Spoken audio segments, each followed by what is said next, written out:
প্রিয় শিক্ষার্থী বন্ধুরা, আজকে আমি তোমাদের দুই চলক বিশিষ্ট সমীকরণ সমাধানের শর্টকাট পদ্ধতি দেখাবো ক্যালকুলেটরের সাহায্যে।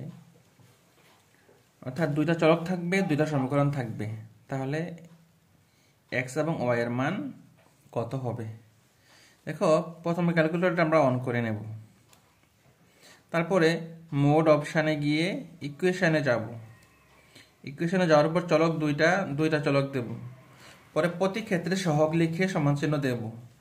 2 লিখে সমান চিহ্ন, 3 লিখে সমান চিহ্ন, 7 লিখে সমান চিহ্ন, 6 লিখে সমান চিহ্ন, -7 লিখে সমান চিহ্ন, 5 লিখে সমান চিহ্ন। তাহলে এক্স এর মান পাইলাম 2 সমান চিহ্ন আরেকবার চাপবো, ওয়াই এর মান পাইলাম 1। তাহলে দেখো, আমরা ক্যালকুলেটরের সাহায্যে আরেকটু অঙ্ক এখানে দিলাম। তোমরা এখানে এক্স এর মান কত এবং ওয়াই এর মান কত তোমরা বের করে কমেন্ট বক্সে অ্যান্সার জানিয়ে দাও।